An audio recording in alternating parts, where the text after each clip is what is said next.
Nos vendieron tanto bienestar que no hay manera de poder estar bien. Mientras todos dicen, nadie es culpable. Hola, en estos 15 minutos hablaremos de Argentina, porque Argentina se ha visto conmovida, conmocionada en las últimas semanas. Los fiscales Diego Luciani y Sergio Mola pidieron el 22 de agosto que la vicepresidenta Cristina Kirchner sea condenada a 12 años de prisión y se la inhabilite de por vida para ocupar cargos públicos.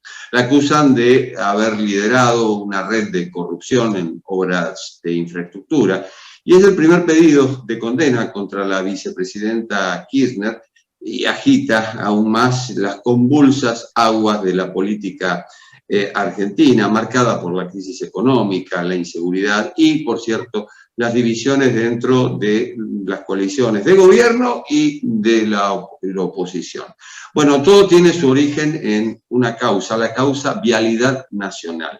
¿De qué se trata? Bueno, dentro de ese caso se investigan supuestas irregularidades en las adjudicaciones para la construcción de rutas en la sureña provincia de Santa Cruz, considerada la cuna del kirchnerismo. El juez federal Julián Ercolini determinó en la etapa de instrucción que cerca del 85% de los contratos viales de la provincia fue adjudicado al empresario Lázaro Báez, amigo personal del difunto Néstor Kirchner, presidente entre 2003 y 2007. Cristina Kirchner fue procesada a finales de 2016 por presunta asociación ilícita y administración fraudulenta agravada. Ahora, la pregunta es si estamos frente a la mayor maniobra de corrupción que ha conocido este país, como dijo textualmente el fiscal Luciani. Y para desentrañar este tema y para enterarnos de qué va este juicio, estamos con Marta Mercelia, que es abogada por la UBA, miembro de la Sociedad Panamericana de Criminología, de la Asociación Argentina de Estudios Fiscales y de diversas asociaciones, institutos y centros de estudios vinculados al derecho penal, el derecho procesal penal y delitos económicos y financieros. Hola, Marta. Hola. Bueno, ¿Estamos efectivamente frente a la mayor maniobra de corrupción que se ha conocido? Antes de empezar a contestarte esta pregunta, me gustaría hacer una aclaración respecto de tu introducción. Dijiste que el pedido de pena para la señora vicepresidenta produjo una convulsión. Yo me pregunto, ¿fue el pedido de pena o fue la actitud violenta y belicosa de ella y de los funcionarios públicos lo que produjo esa conmoción? Realmente yo no creo que haya sido el fiscal Luciani, que examinó cada una de las pruebas que había en el expediente y que explicó por qué pedía la pena, sino las actitudes posteriores. Es decir, el no aceptar estar bajo las reglas que estamos todos los demás ciudadanos, que la ley pueda llegar a juzgar nuestros actos cuando contradecimos la manda que ella nos indica, es el principal motivo de la convulsión. Y sí, ahora respondiendo a tu pregunta, no sé si es el mayor porque realmente el kirchnerismo siempre nos sorprende y siempre puede ser aún peor de lo que estamos viendo. Y además creo que esta causa tiene que ser entrelazada con la causa de los cuadernos, con la causa de la ruta del dinero, es decir, todas las causas en rigor de verdad tienen un denominador común. Y es una asociación ilícita integrada por determinados funcionarios que siempre siguieron a Kirchner, él y ella, ambos dos, en sus distintas funciones, tanto en la provincial como en la nacional. Formaron un equipo que más que un equipo era una banda que se dedicaba a sacar dineros del Estado para beneficiarse personalmente. Todo esto bajo un discurso de protección a la gente pobre, de un discurso muy socialista, entre comillas, pero absolutamente capitalista respecto de quiénes eran los que recibían los dividendos, ¿no? Cuando hablé del alegato o los alegatos de los fiscales, no quise decir que fue la causa, sino que fue el disparador, más que todo. Fíjate que de la causa judicial en sí ya estamos pasando a discutir en este momento la soberanía de la ciudad de Buenos Aires. Es decir, nos hemos desviado totalmente del tema. Ahora, mi pregunta es, como abogada, ¿cómo ves esto de la interferencia política dentro de esta causa que es judicial? Bueno, es un agravio a las normas constitucionales básicas. La división de poderes es de la esencia de la República. El hecho de que se trate de un sistema de pesos y contrapesos, un sistema en donde los poderes se pueden controlar, pero de ninguna forma se pueden interferir, es esencial para una república democrática. Lo que está haciendo el gobierno, los funcionarios del gobierno, es directamente vulnerar principios básicos de la República. Tiene prohibido en forma expresa en la Constitución el intervenir en causas que se encuentren en trámite. Lo que está haciendo el presidente y la vicepresidente, que empezó ya como imputada darnos sus discursos y sus alegatos desde su despacho de senadora, cosa que no debería haber hecho, porque allí ella era una procesada y no la vicepresidenta de la Nación. Desde todo eso, es decir, todo fueron vulneraciones institucionales gravísimas, gravísimas porque dan a la estructura, a la matriz misma de lo que significa ser una república. El presidente no puede hablar, no puede opinar, no puede valorar. Sin embargo, ha hecho todo eso. La vicepresidenta amenaza, existe una cantidad de amenazas encubiertas en algunos casos y directas en otros contra el propio sistema democrático. Hay un menosprecio de la separación de poderes, evidentemente. De la separación de poderes, del respeto al poder judicial, de respeto. Cuando yo escucho, por ejemplo, a diputadas que manifiestan no nos pararán las vallas, iremos contra ellas y las derrocaremos. Están diciendo, la ley no existe. Lo que se ordena desde los funcionarios que ejercen legítimamente, porque el monopolio de la violencia la tiene el Estado. Y cuando el Estado impone una norma, impone una regla de conducta, esta debe ser respetada. Y si no estamos de acuerdo, tenemos que acudir a la justicia, apelarlos, cuestionarlos, y esto está bien y corresponde. Pero lo que no podemos es contradecirlo, desobedecerlo. Estos son delitos. Todo lo que están haciendo los funcionarios en este momento son delitos, no son siquiera meros problemas de moral, de ética, no, están cometiendo delitos en forma constante y permanente. Y esta discusión respecto de que no puede haber asociación ilícita en un gobierno es otra de las mentiras en las que nos quieren desviar, porque nunca Luciani acusó a un gobierno de asociación ilícita. Luciani acusó a funcionarios de un gobierno, a personas físicas concretas con nombre y apellido, de haber cometido el delito de asociarse para delinquir. Los delitos están probados también, y la asociación, el hecho de que siempre sean las mismas personas durante décadas, significa que era una asociación permanente conforme fue la acusación fiscal. Y en este contexto, ¿quién juzga esos delitos cuando no se puede hacer un juicio político al presidente porque no alcanzan los votos de la oposición? En rigor de verdad, los funcionarios públicos tienen obligación de denunciar los delitos. La oposición, en lugar de declamar por los diferentes canales de televisión, por las cosas que está padeciendo y las cosas que están sucediendo, deberían hacer las pertinentes denuncias. Los fiscales podrían actuar de oficio porque son delitos, porque no se trata simplemente de una mala praxis en el ejercicio de la magistratura, sino que se trata de cometer delitos. Los delitos sin flagrancia no necesitan del juicio público, del juicio político previo. Es decir, después, para tomar algunas medidas, necesitarán del juicio político, pero la investigación, así como se lo denunció por el quebrantamiento de la cuarentena, hubo una denuncia y hubo una persecución penal. Luego, la forma en que se resolvió, también yo creo que es ilegal, porque los funcionarios públicos no pueden, tienen prohibido la probation, que fue en definitiva lo que se intentó hacer con ese pago. Igual esto está apelado y veremos qué es lo que se resuelve. Pero esto nos demuestra que sí se lo puede denunciar. Está cometiendo delito, podemos ir y denunciarlos. Y los funcionarios públicos son los que tienen la obligación, no es un hecho facultativo, tienen la obligación de denunciarlo. El hecho fáctico es que se busca domesticar al Poder Judicial. Sin ninguna duda, y además cuando dicen que no es una amenaza porque Luciani terminó su tarea, primero que es mentira, no la terminó. después que aleguen las defensas, Luciani va a tener que replicar a los argumentos de la defensa. Va a tener que, si ellos presentan casación, va a tener que sostener la casación. Todavía tiene mucha tarea por hacer Luciani mismo.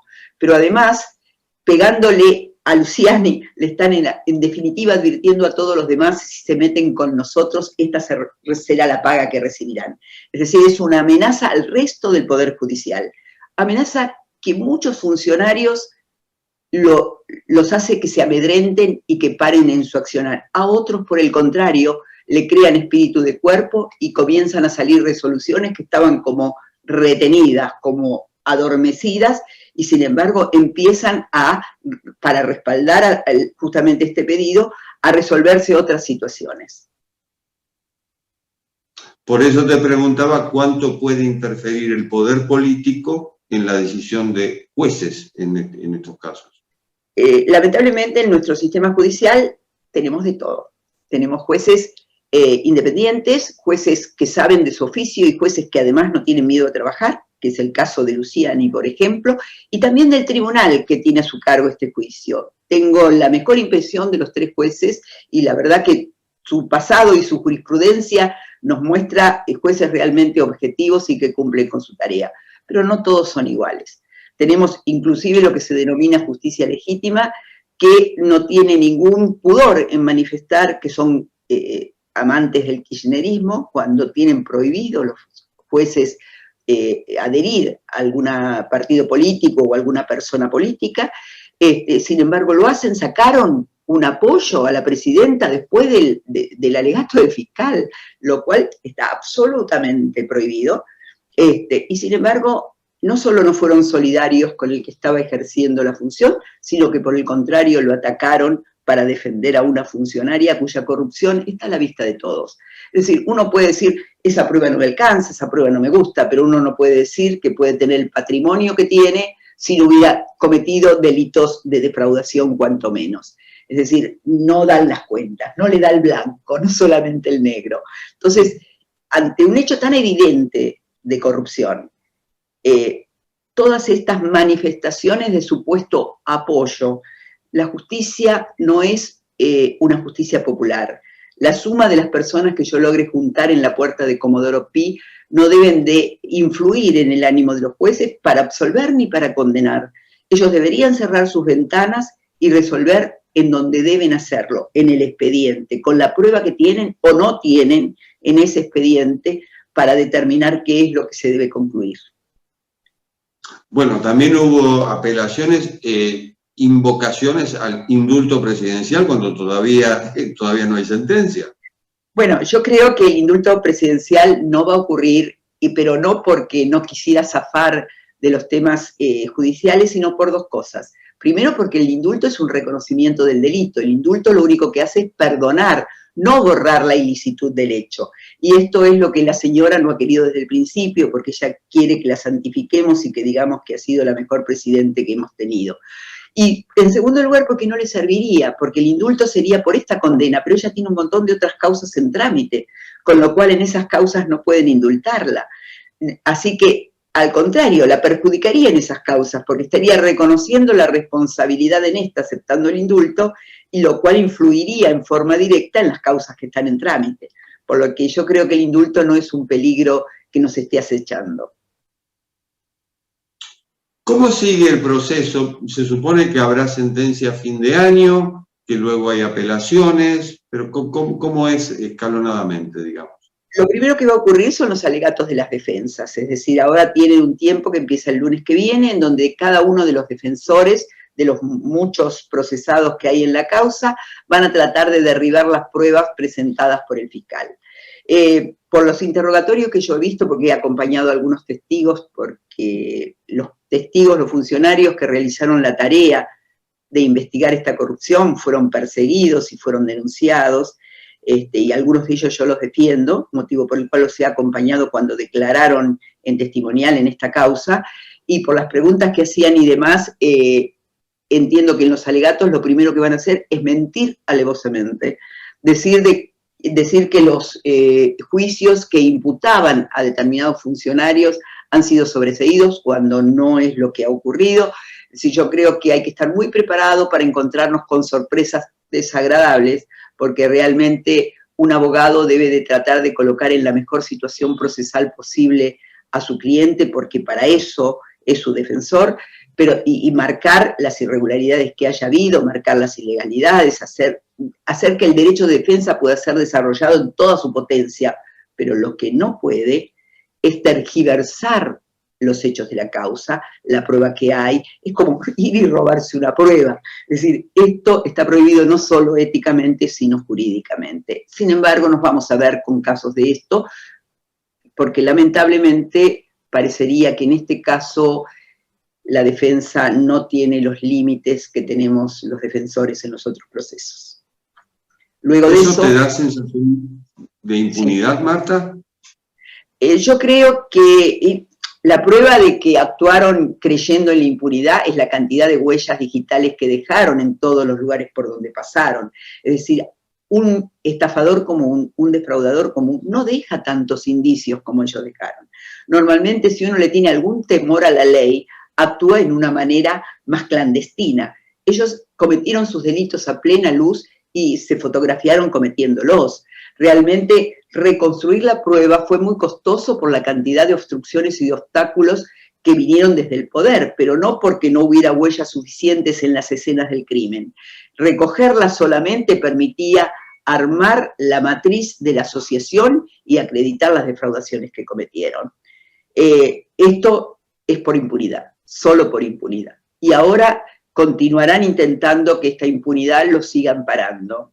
Creo que se terminó ese momento, que se terminó esa época. Creo que estamos frente a un tribunal que cuando dicte su veredicto, probablemente antes de fin de año, y además creo realmente que todos estos movimientos que están haciendo y este desorden social que están provocando a propósito, tiene como medida amedrentar a los jueces para que este fin de año, que no va a ser pacífico por la situación económico y social que existe, no se agrave con la movilización por parte de los funcionarios públicos si existiera una condena. Tiene cuanto menos en mira que se prorrogue el plazo para que dicten el veredicto. No es una acción no pensada, es una acción absolutamente planificada para amenazarnos a todos, no solamente a los jueces, de que si la tocan a Cristina, veremos el escarmiento. Entonces, yo creo que si queremos construir una república, hay que proceder conforme lo que dicen las leyes y que los que tienen miedo tienen que correrse del lugar donde están si este miedo los paraliza. Tener miedo es humano, pero no hacer lo que se debe hacer por ese miedo no es lo correcto para un funcionario público. Los que tengan miedo deberán retirarse de la escena y tendrán que continuar los restantes, porque si no hacemos lo que hay que hacer, no tenemos futuro. Todo indica que más allá de la sentencia, que es posible que esté a fin de año, de las apelaciones y demás, bueno, esto de los fueros sigue beneficiando tanto a la presidenta como a su hijo. Sí, aparentemente, por lo pronto no existe ningún impedimento para que se presenten las próximas elecciones y siga teniendo los fueros. Tengo personalmente una gran disidencia con lo que se opina respecto de los fueros. Los fueros están previstos en la Constitución Nacional para que los funcionarios no sean molestados en el ejercicio de sus funciones. Para mi gusto y para la forma en que está redactada la Constitución Nacional, no ampara los delitos comunes. No hay fueros por los delitos comunes. Es decir, esta extensión que se ha hecho y que se ha naturalizado y que la van repitiendo en forma permanente, no es lo que dice la Constitución. Los fueros son para que los funcionarios realicen su actividad sin ningún obstáculo, que puedan decir lo que quieran en la Cámara de Diputados y que nadie les impute injuria. Es decir, es para eso, para ejercer libremente la función, no para delinquir libremente porque están en función. Creo que es una mala interpretación de los fueros y que tendríamos que empezar no a revisar la autonomía de la ciudad, sino a revisar lo que significa la palabra fueros. Marta, ¿cómo llegamos a esto? Llegamos por culpa de todos.